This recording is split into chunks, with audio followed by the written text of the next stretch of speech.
heavens and the earth. And Allah subhanahu wa ta'ala mentions many of these verses that أَوَلَيْسَ الَّذِي خَلَقَ السَّمَاوَاتِ وَالْأَرْضَ بِقَادِرٍ عَلَىٰ أَنْ يَخْلُقَ مِثْلَهُمْ. Don't you see that the one who creates the heavens and the earth is capable of creating or recreating something similar unto that? And Allah subhanahu wa ta'ala says, أَوَلَمْ يَرَوْا أَنَّ اللَّهَ الَّذِي خَلَقَ السَّمَاوَاتِ وَالْأَرْضَ وَلَمْ يَعْيَ بِخَلْقِهِنَّ بِقَادِرٍ عَلَىٰ أَنْ يُحْيِيَ الْمَوْتَى. Don't they see the one who has created the heavens and the earth, and He wasn't powerless in creating them? It wasn't difficult to create them. Don't they see the one who created the heavens and the earth with such ease is also capable of bringing the dead back to life? Once again, explicit linkage. Look at the world around you, see the heavens and the earth, and realize Allah Azza wa Jal is capable of all things. So this is the third genre, and that is as-samawati wal-ard. The fourth genre, you can say 3A even, or I put a number 4, specific natural elements within the samawati wal-ard. Specific aspects of the creation around us that Allah in particular asks us to examine. And Allah Azza wa Jalla says, look at this aspect. The one who is able to do that is able to bring life back to the dead. Give me an example of genre number 4, because under this are many categories, many examples. What's the most common example in the Quran that Allah says to examine around us? Bringing dead vegetation or dead land back to life. Now this is something that I did not fully understand growing up in America until I lived in Saudi Arabia. Because in America we have a different type of soil. Generally speaking, even in the winter our soil is green. Even if it's not the same type of greenery, but it's a different type of soil. When you go to a barren land, when you go to a desert land, you see a different type of soil. And you have to see it to believe it. Where throughout the year, it is a complete barren, not a single leaf grows on it. Then a specific season comes, the rain season, and all of a sudden that land that you could have swore is never going to produce any fruit, it becomes greener than a dense jungle. And I've seen this with my own eyes. It's unbelievable the change that happens. There's a certain time where the amount of waterfalls is perfect, and that dead land is resurrected back to life. And this is something that the Arabs living in that environment would have seen regularly. So Allah Azza wa Jal mentions that many times in the Quran. For example, فَانظُرْ إِلَىٰ آثَارِ رَحْمَةِ اللَّهِ كَيْفَ يُحْيِي الْأَرْضَ بَعْدَ مَوْتِهَا كَذَلِكَ يُحْيِي اللَّهُ الْمَوْتَى. Look, Allah is saying, at the effects of Allah's mercy, meaning the effects, mercy here means rain. Look at the effects of Allah's rain. How He brings the dead land back to life. This is the same way I shall bring the mauta back to life. And indeed Allah is capable of all things. And this is at least a dozen or 24 times in the Quran. Allah mentions the cycle of vegetation. And Allah mentions that leaves become yellow and then become green and become life again. This cycle, Allah says, you see it around you. Not just the land, but in vegetation. You see it around you. Why can't you recognize I can do the same for other species of life as well? Also Allah mentions the cycle of water. Also Allah mentions fire itself.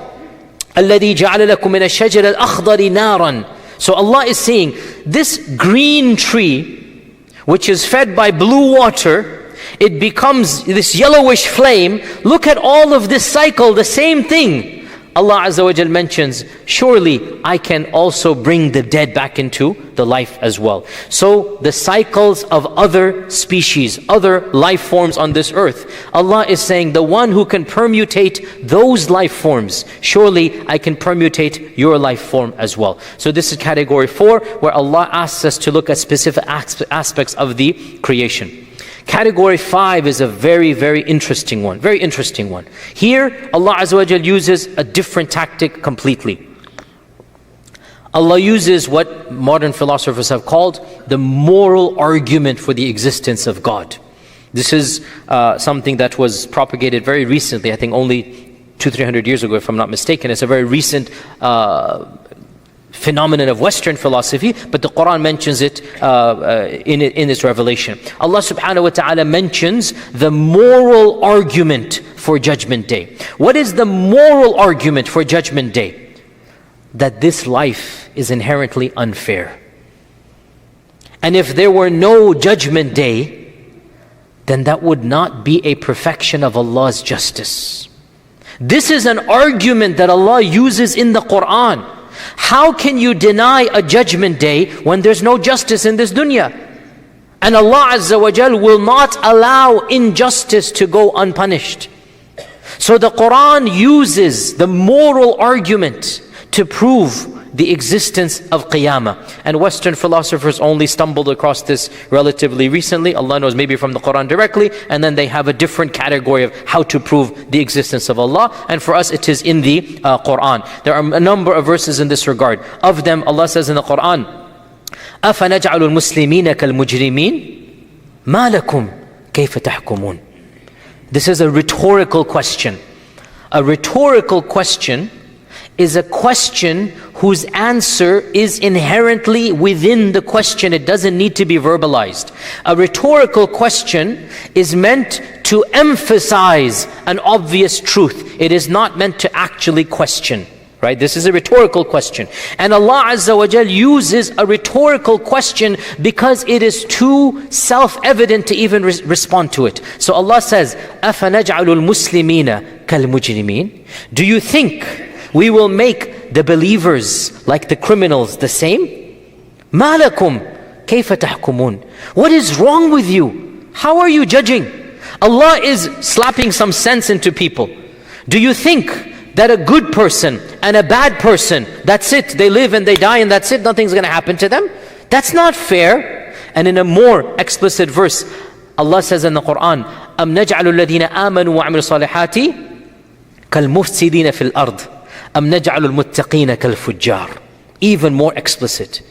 Do you think we are going to make the one who was good and did good deeds the same as the one who caused fasad in the earth?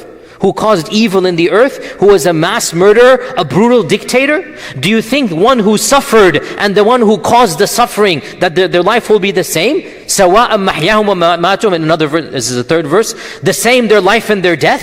سَاءَ مَا يَحْكُمُونَ. How evil is the judgment that you make.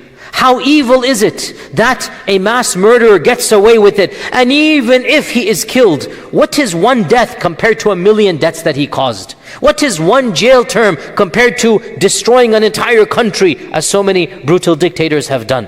So Allah says, what is wrong with you? How can you not affirm a Judgment Day when you see there are people who are being treated unjustly, unfairly? When you see people live their lives in piety and they still, from our perspective, get the short end of the stick. They still might be harmed, or they still die unjust deaths, or even if they die a normal death, they didn't get the reward of their good.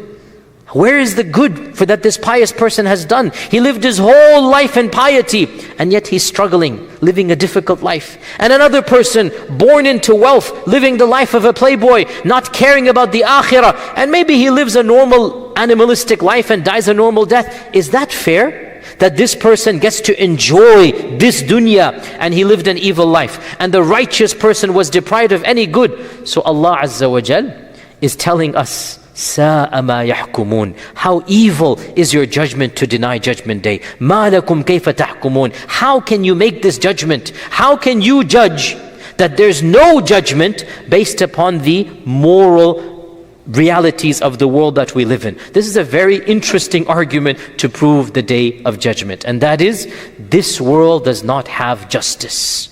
There must be a place where there's infinite justice, and the one who does good or the one who does evil shall taste the reward or the punishment for what they have done.